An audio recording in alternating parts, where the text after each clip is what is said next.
사무엘하 5장 6절에서 16절 말씀 교독합니다.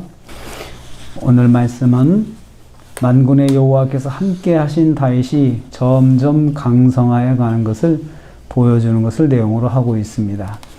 순전히 하나님의 은혜로 다윗이 강하여지고 있습니다. 첫째는 가나안에서 가장 좋은 예루살렘을 소유하게 되었습니다. 6절 말씀 보면요, 당시 예루살렘에는 여부스 족속이 살고 있었습니다.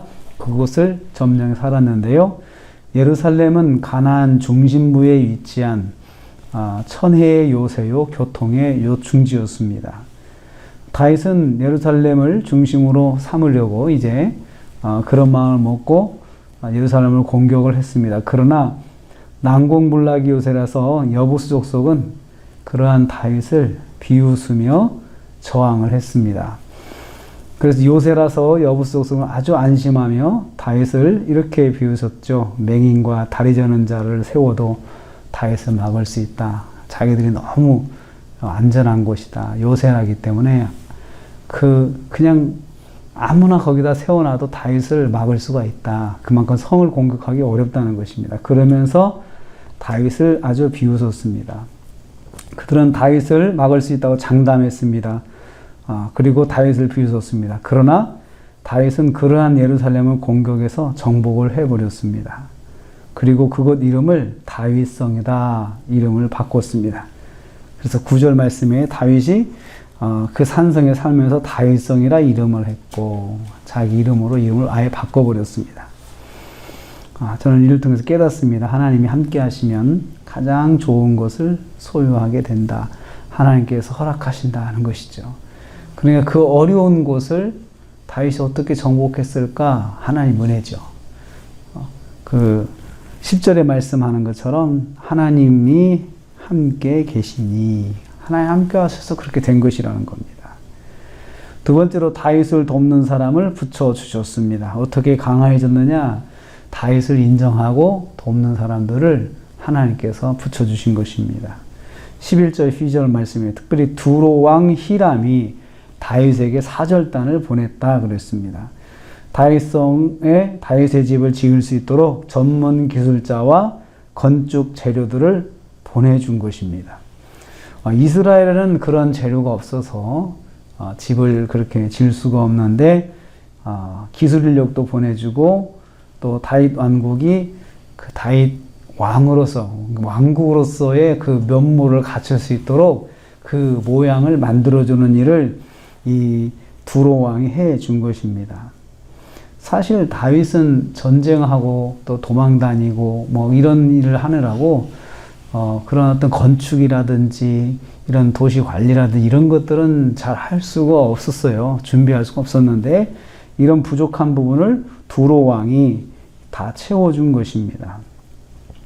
두로 왕 히람은 다윗이 하나님이 함께하는 것을 참 알았던 것 같아요.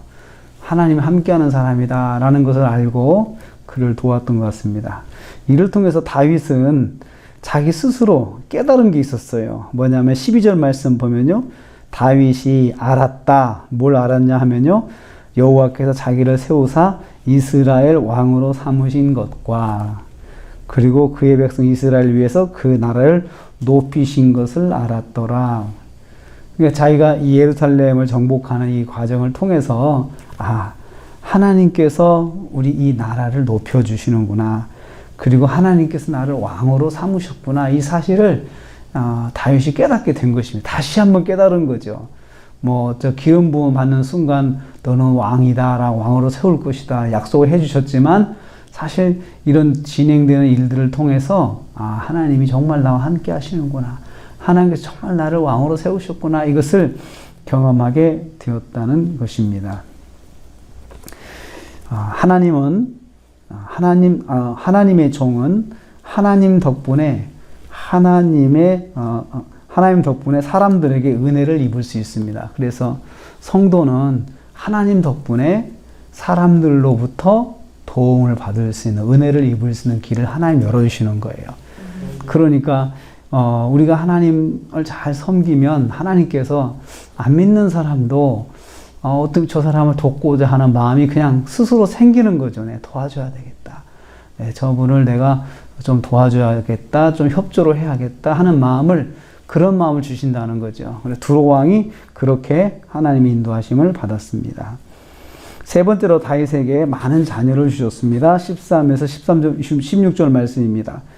다윗은 헤브론에서 다윗성이라 하는 예루살렘으로 이제 올라왔는데 그 후에 그곳에서 많은 자녀가 생겼다라고 기록을 하고 있습니다. 그래서 자녀가 많다고 하는 것은 이 왕가의 부흥을 예고하는 거죠. 자녀가 많으니까. 그런데 우리가 지금까지 사울의 집은 자녀들이 다 쇠퇴했어요. 죽고 또 불구가 되고 하는 이런 사울의 집은 기우는 걸 봐요. 그러니까 자녀들이 그렇게 죽거나 소멸돼서 이 가문이 기우는 것을 보여주고 있었어요. 그런데 다윗의 집안은 오히려 자녀들이 계속 많아져 가지고 이 왕가가 부흥할 수 있는 그런 기반을 만들어 놓아주신 거예요. 그러나 방법적인 면에 있어서는 인위적인 방법을 취하고 있음을 눈여겨봐야 됩니다. 처첩을 많이 두는 일반 왕들의 관습을 따라 다윗조차 그걸 따라가고 있는 거죠. 그래서 자녀를 많이 두게 되었어요. 신명기 17장 17절에 왕에게 경고를 이렇게 하셨어요. 왕이 된 자는 아내를 많이 두어서 그 마음이 미혹되게 말 것이며, 이렇게 하나님께서 말씀하셨거든요. 그런데 다윗조차도 이러한 율법을 어기고 있음을 암시하고 있습니다. 그럼에도 불구하고 하나님은 다윗이 많은 자녀를 얻게 하셔서 왕가를 풍성하게 만들어 주시는 것을 볼 수 있습니다. 자식은 하나님의 축복입니다. 그래서 시편 127편 3절 4절에 자식들은 여호와의 기업이요 태의 열매는 그의 상급이로다, 이렇게 말씀하고 있거든요. 자녀는 하나님의 복입니다.